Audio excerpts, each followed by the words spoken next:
Muy buenos días, queridos hermanos y hermanas y amigos. Nuevamente estamos conectados para presentar nuestro culto al Señor, donde le adoramos, le alabamos y también le presentamos nuestro agradecimiento, le expresamos nuestro agradecimiento. Y una parte muy importante de nuestra reunión, aunque sea online, es el considerar la palabra del Señor. En esta mañana lleva el mismo título que la semana pasada: el poder revelador de la palabra de Dios. Como pasaje base tenemos, texto a considerar, tenemos Segunda de Reyes capítulo 8, versículos 7 a 15, donde dice: Eliseo se fue luego a Damasco, y Ben-Hadad, rey de Siria, estaba enfermo, al cual dieron aviso diciendo: el varón de Dios ha venido aquí. Se refería a Eliseo, que estaba de visita por allá. Y el rey dijo a Hazael: toma en tu mano un presente y ve a recibir al varón de Dios y consulta por él a Jehová, diciendo: ¿sanaré de esta enfermedad? Tomó pues Hazael en su mano un presente, un regalo, de entre los bienes de Damasco, 40 camellos cargados, y fue a su encuentro. Y llegando se puso delante de él y dijo: tu hijo Ben-Hadad, rey de Siria, me ha enviado a ti diciendo: ¿sanaré de esta enfermedad? Y Eliseo le dijo: ve, dile, seguramente sanarás. Sin embargo, Yahvé me ha mostrado que él morirá ciertamente. Y el varón de Dios le miró fijamente, y estuvo así hasta hacerlo ruborizarse. Luego lloró el varón de Dios. Entonces le dijo a Hazael: ¿por qué llora mi señor? Y él respondió: porque sé el mal que harás a los hijos de Israel. A sus fortalezas pegarás fuego, a sus jóvenes matarás a espada, y estrellarás a sus niños y abrirás el vientre de sus mujeres que estén encintas. Y Hazael dijo: pero ¿qué es este tu siervo, este perro, para que haga estas grandes cosas? Y respondió Eliseo: Jehová me ha mostrado que tú serás rey de Siria. Y Hazael se fue y vino a su señor, el cual le dijo: ¿qué ha dicho Eliseo? Y él respondió: me dijo que seguramente sanarás. El día siguiente tomó un paño y lo metió en agua, y lo puso sobre el rostro de Ben-Hadad, y murió. Y reinó Hazael en su lugar. Este pasaje, que se encuentra en el Antiguo Testamento, como el otro que leímos el domingo pasado sobre Jeroboam y otros tantos, y de los cuales dijo el apóstol Pablo: estas cosas están escritas para nosotros, los que hemos alcanzado a vivir en los fines de los siglos, dice, a fin de que tomemos ejemplo de ellas, tanto de lo bueno como de lo malo. En otro lugar diría: estas cosas están escritas como ejemplo, a fin de que por la paciencia y la consolación de las llamadas de las Escrituras tengamos esperanza.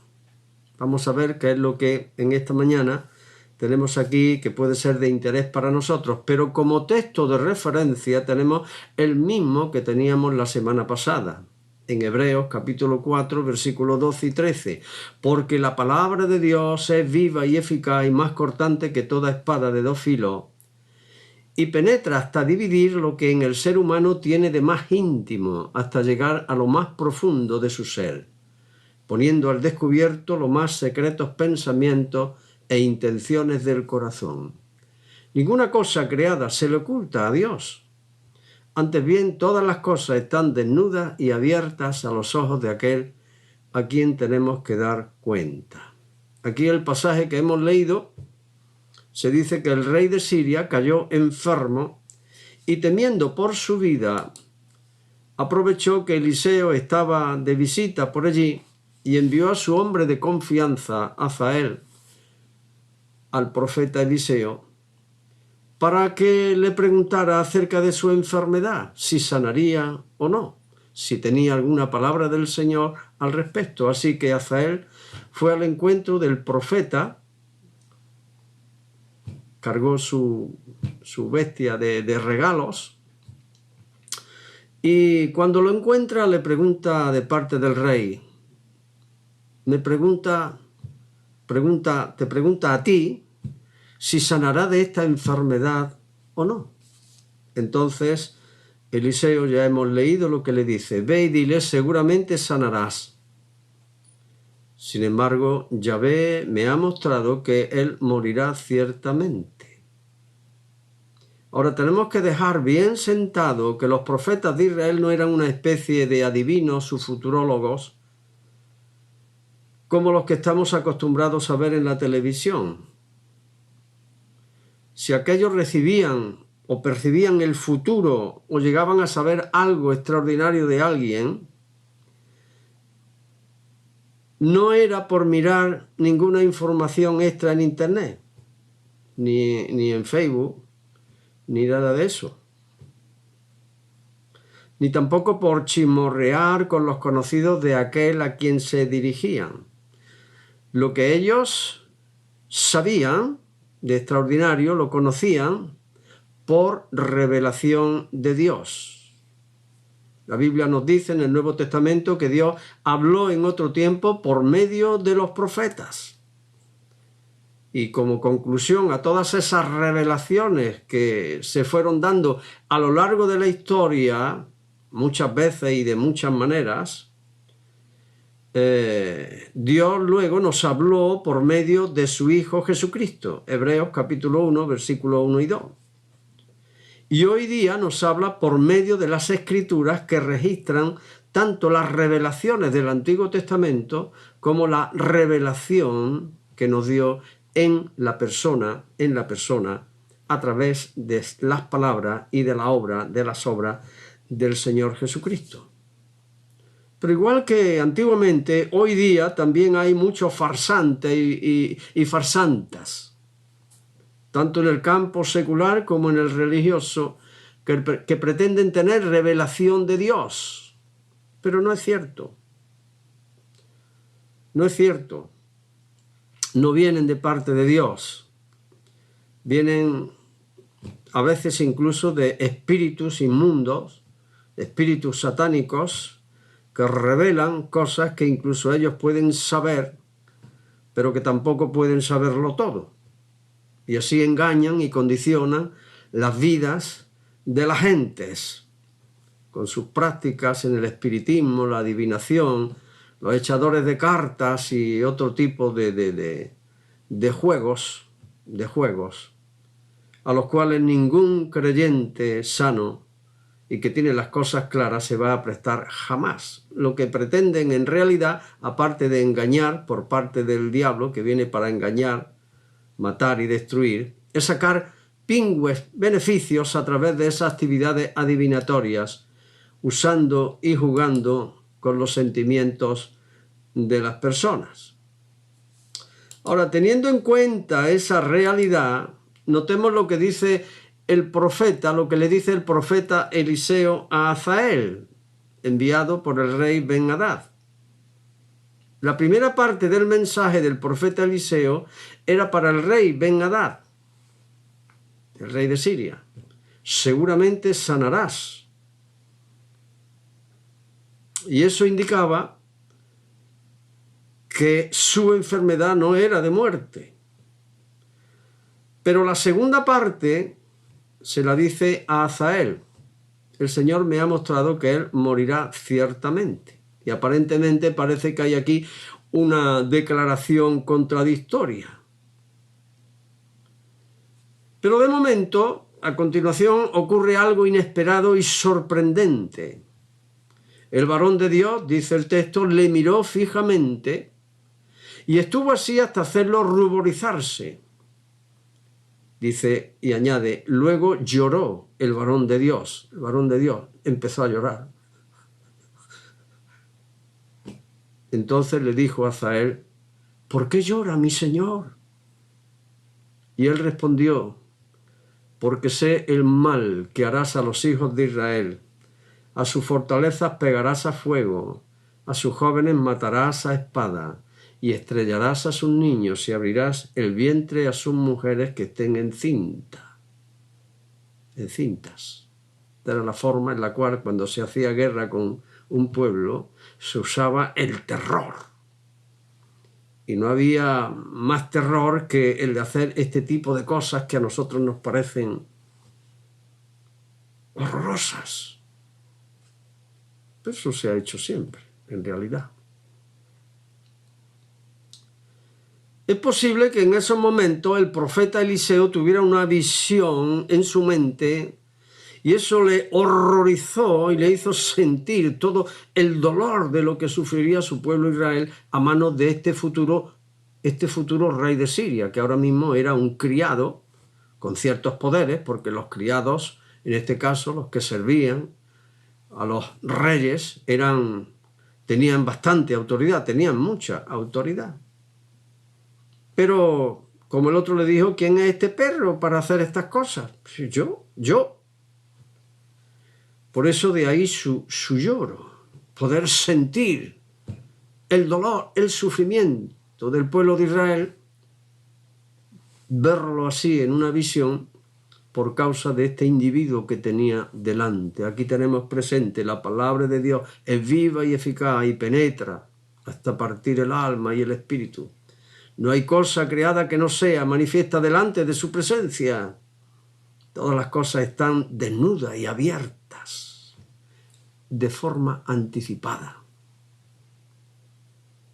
Porque Dios conoce todas las cosas. No solamente lo que ha sucedido, lo que está sucediendo, sino también lo que sucederá. Y en base a ese conocimiento anticipado, lo manifestaba a sus profetas en algunas ocasiones.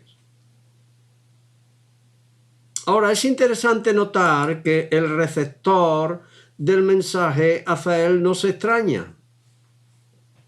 Bueno, se extraña en parte, pero no se espanta, por lo que de forma tan dramática oye decir al profeta en relación con su comportamiento futuro. O sea, le oye, pero él no se espanta. Más bien reconoce que él no tiene ni la posición, ni el poder, ni la autoridad para realizar tales cosas. De ahí su pregunta: ¿qué es tu siervo, este perro? Perro, un animal despreciable. Y ahí pues pasa como humilde. Mi posición es muy humilde para que haga tan grandes cosas. Entonces el profeta Eliseo le declara: Yahvé me ha mostrado que tú serás rey de Siria. Hasta ese momento Azael era un hombre digno de confianza de su rey. Seguramente desde el lugar donde estaba y la función que ejercía, él podría favorecer a mucha gente y tendría buena imagen ante todos. Nadie podría imaginarse lo que él, estando en un cargo importante como era el del rey, sería capaz de hacer. Ni siquiera él se conocía a sí mismo.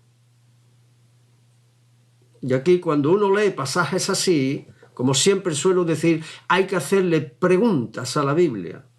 Hay que hacerle preguntas al pasaje que estamos leyendo. Y a nosotros mismos nos preguntamos: ¿nos conocemos nosotros a nosotros mismos? Entre otras preguntas. Por tanto, cuando Azael vio todo el cuadro completo de lo que llegaría a ser y lo que haría, se puso de manifiesto quién era esa buena persona, aparente buena persona, al cual todos conocían. Ante la posibilidad de tocar poder, lo que se dice hoy, tocar poder, en nada parece que reparó en lo malvado que llegaría a ser, sino en el cargo que ocuparía. A él solo se le quedó grabado aquello de: tú serás rey de Siria. En ningún momento huyó de esa posibilidad de reinar para evitar aquellos males tan perversos. Esto, juntamente con lo que vemos que aconteció luego, que ahora lo veremos, nos lleva a pensar que quien ansía el poder de esa manera, nada le detendrá para conseguirlo, por tanto también hará cualquier cosa para conservarlo. Eso lo aprendemos en la Sagrada Escritura. Aún las personas más sencillas, sin mucha cultura, es cuestión de fijarse. Es cuestión, como dije, de hacer preguntas y estar atento a lo que el Espíritu Santo nos va enseñando a través de las Sagradas Escrituras. Y esto de hacer lo que sea para conseguir y hacer lo que sea para conservar el poder, eso seguro. Oído el dato. A veces se le pueden presentar a uno posibilidades de ascender en la vida y solo aquellos que se conocen a sí mismos saben que seguramente esa oportunidad no sería el mejor camino a seguir. No todas las oportunidades, no todas las alternativas, no todas las posibilidades son buenas cuando se nos presentan y a veces de manera fácil.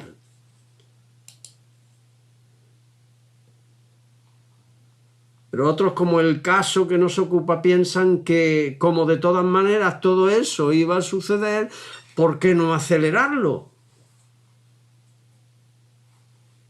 Así que cuando llegó ante su rey este ansioso, imaginamos a alguien con el coronavirus y ya boqueando, ¿no? Y está a punto de recibir una noticia de la cual depende su vida. ¿Qué te ha dicho el profeta? Azael solo le da la primera parte del mensaje. Me dijo que seguramente sanarás. Y esas palabras debieron animar al rey porque la enfermedad que tenía no era de muerte, no era para muerte. Así que respiró hondamente. Y su ánimo surgió el ánimo, se acrecentó su ánimo. Renació su esperanza de conservar la vida. Pero la segunda parte la cumplió el mismo Azael con miras a acelerar el proceso que le permitiría gobernar en Siria. Al día siguiente tomó un paño y lo metió en agua y lo puso sobre el rostro de Ben-Hadad y murió. Y reinó Azael en su lugar. Es decir, con aquel paño húmedo que puso sobre su rostro, enfermito como estaba, lo asesinó acelerando el cumplimiento de la predicción del profeta. No esperó a que muriera de muerte natural. Tenía mucha prisa de ocupar su puesto, su lugar de poder y autoridad.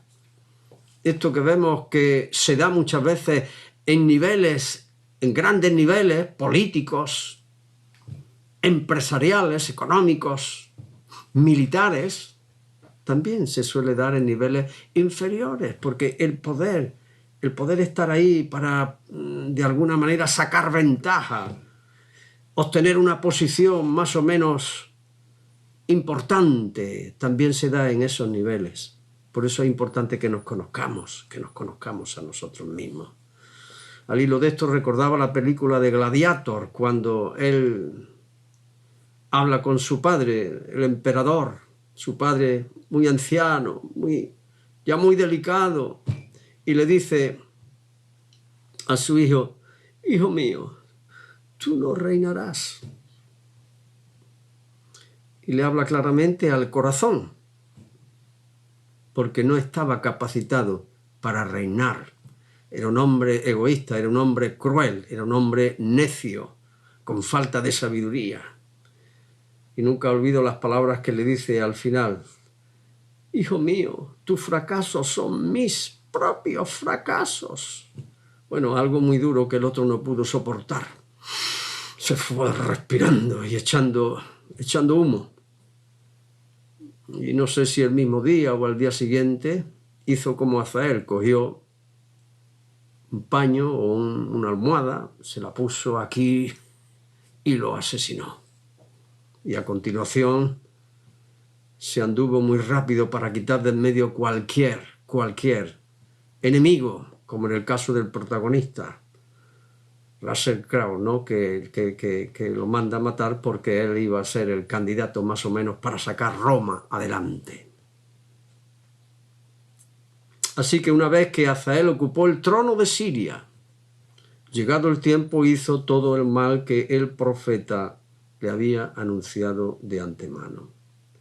Ahora, este es un ejemplo de cómo por la palabra de Dios dicha por el profeta se descubre la naturaleza del ser humano, que solo necesita de la oportunidad que en este caso sería la posición y los medios necesarios para hacer cosas que él mismo ni siquiera se había imaginado. Reza un dicho: ¿conoces a fulanito? Dale un carguito y lo conocerás, lo cual es ciertísimo en muchos casos. No se puede hablar absolutamente en todos los casos, pero en muchos casos. Pero lo cierto es que se puede descubrir o no. Quiere decir, conoce a dale un carguito y así lo conocerás. Hace muchos años escuché, creo que lo he compartido un par de veces a lo largo de décadas, unas 2 o 3 veces, la predicación de un pastor cubano en la cual hablaba de la naturaleza humana. Me gustó mucho aquella predicación. Y como en esta naturaleza decía, hay 2 tendencias, una buena y otra mala, como decía el indio. Hay 2 lobos dentro de mí, uno malo y otro bueno, y están luchando entre sí, ¿no? Y él decía, en todos nosotros hay una fiera agazapada dispuesta a saltar en el momento oportuno. Y además de otras cosas dice, yo quisiera que ustedes hubiesen visto a una mujer todo dulzura, amable, cariñosa, toda ella bondad, una vez que llegó la Revolución Cubana, parada en medio de la plaza del pueblo con los brazos en jarras y gritando como una energúmena, paredón para todos, ¡que lo fusilen! Uf. Sin duda aquella buena señora debió sorprender mucho a todos, pero no sería la primera ni la última en dar grandes sorpresas. A mí me ha gustado siempre escuchar a personas mayores. Desde que era jovencito me sentaba y me contaban cosas. Aún mi propio abuelo. Mi padre era gallego y no hablaba mucho. No me contó apenas nada. Pero mucho, he escuchado mucho y me contaban cosas terribles y de cómo gente pobre que estaba en la indigencia, cuando pasó la guerra civil, se hicieron ricos de la noche a la mañana. Y eran don fulano y don mengano, don fulano y don mengano, pero a base de hacer,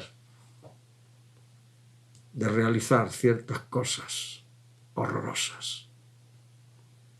Hay momentos en la historia de los pueblos cuando en medio de las crisis, los conflictos entre los seres humanos, a veces creados por políticos desarmados, las leyes se relajan, los ciudadanos se les da, o ellos mismos se toman ciertas atribuciones entre comillas, y se ponen de manifiesto las más bajas pasiones que habitan en lo profundo del ser humano. Las violaciones, la guerra de Serbia, Herzegovina, cuando para humillar a los de la población islámica violaron a decenas de miles de mujeres.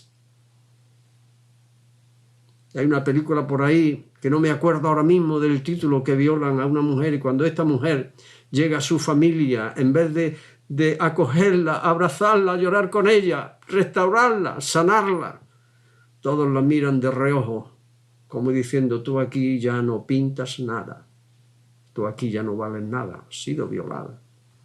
Me faltaría tiempo. Colegio de la Magdalena, cuando algunas chicas eran violadas en la Irlanda del Sur, ha sido violada y había sido violada por su primo al convento, y en otros lugares ha sido violada, que se case ahora el violador con ella.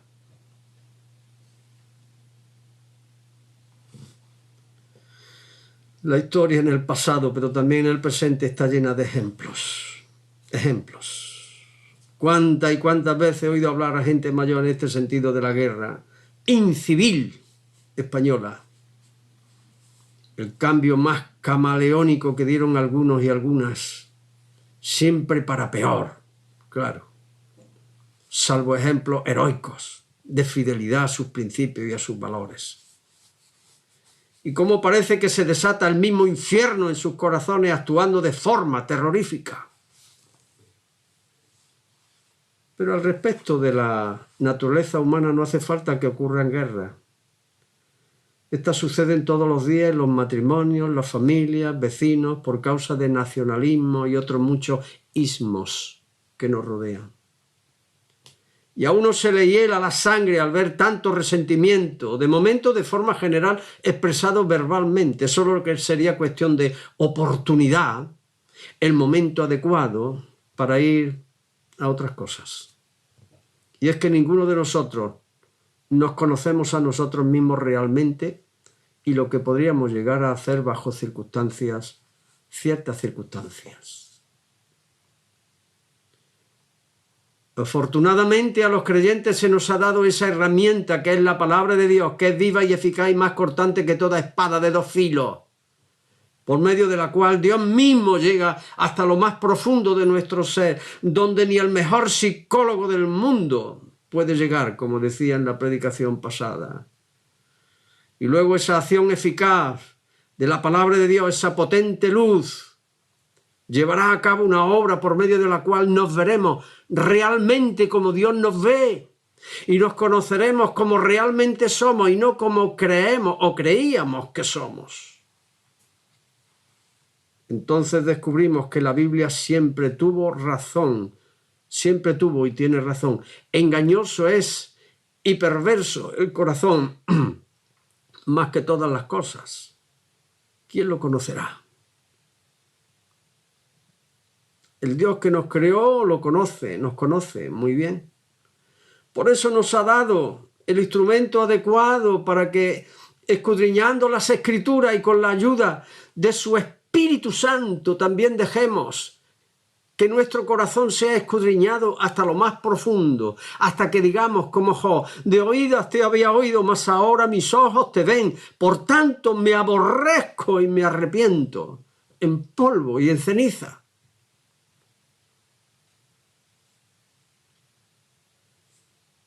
De ahí que lejos de hacer caso de lo que nos dicen ciertas tendencias, jóvenes, cuidado, mayores, cuidado. Leía una vez un libro precisamente sobre las armas del diablo y decía un predicador joven, cuando seamos como aquel hermano que está sentado al final, que peina canas y tal, pues entonces quizás ya no tendremos tantos ataques, tentaciones sexuales. El hombre no pudo callarse y dice, un momento, predicador, no nos equivoquemos. No tiene nada que ver, aunque es verdad que puja mucho más en la juventud. Pero no es cierto eso que acabo de decir. Cuidado. Y tenemos que tener mucho cuidado en ese sentido.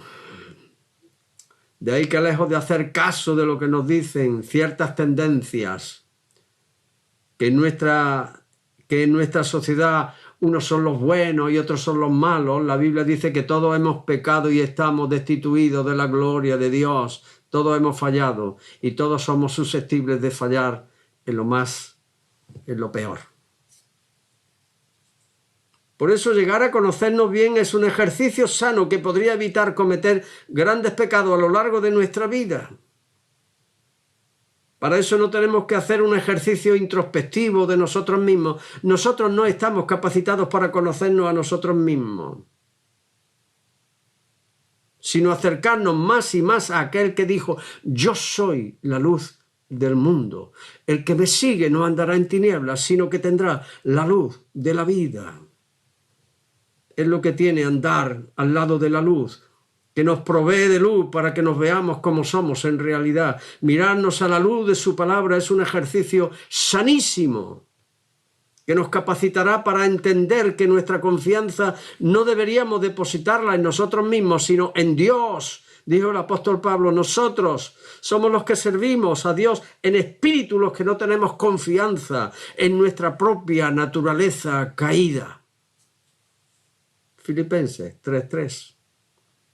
Sin embargo, es posible que comenzáramos ciertas etapas de nuestra vida en el matrimonio, en el trabajo, en alguna empresa y que jamás hubiéramos pensado que en algún momento hubiéramos hecho cosas. Yo jamás. Pedro dijo, mi vida daré por ti. Y yo te acepto como esposa y te prometo y te juro que te seré fiel en la enfermedad, en la salud, en la pobreza, en la riqueza, etcétera, etcétera, etcétera, etcétera. ¿Sabíamos lo que decíamos? Yo creo que teníamos buenas intenciones, pero no sabíamos el alcance de nuestras palabras. Piénsalo bien. Esposo, esposa. José, el hijo de Jacob, no cayó en la tentación porque conocía su corazón y al Dios que lo sabía todo. Por eso cuando aquella mujer le coge del vestido, acuéstate conmigo, dijo, ¿cómo haría yo este gran mal? ¿Contra Dios? Primero contra Dios y contra mi jefe. Tuvo que salir corriendo, tuvo que salir huyendo.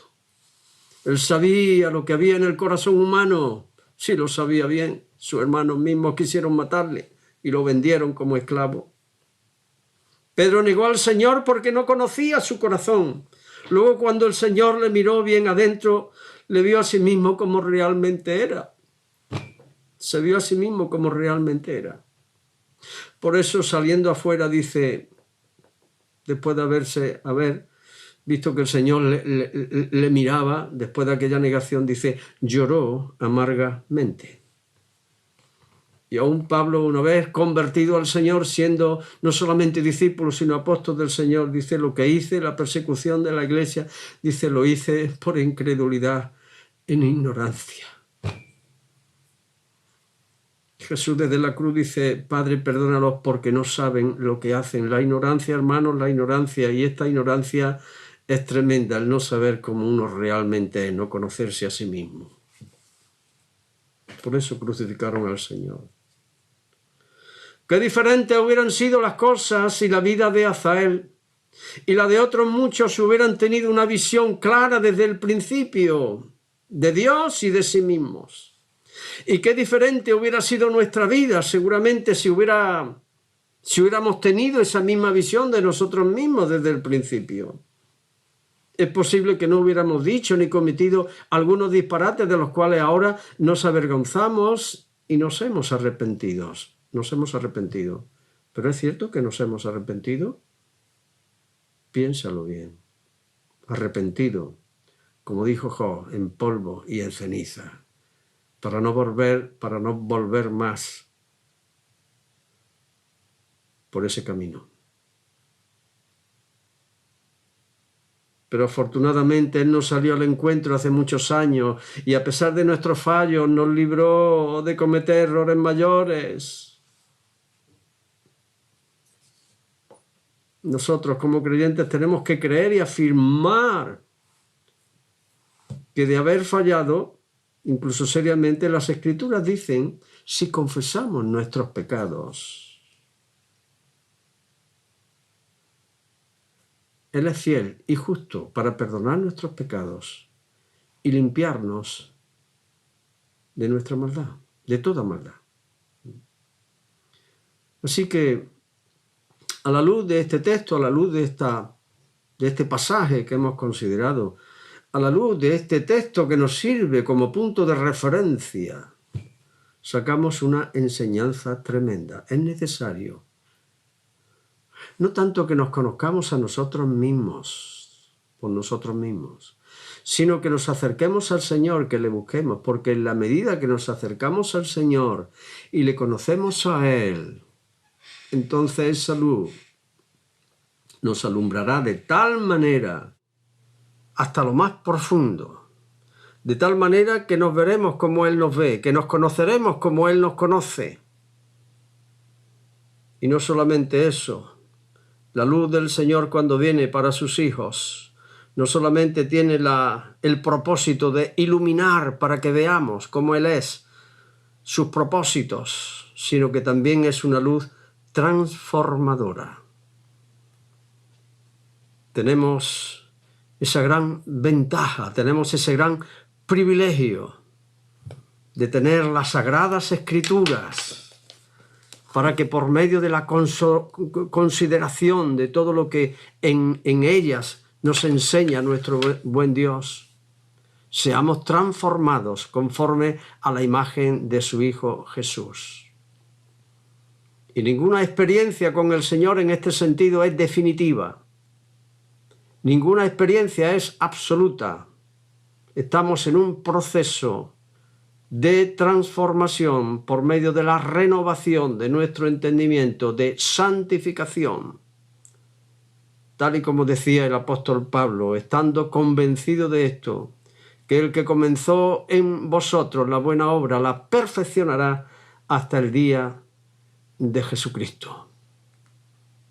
Estemos pues atentos a las enseñanzas del Señor Jesús y que Él pueda cumplir, que Él cumpla su propósito en nuestras vidas.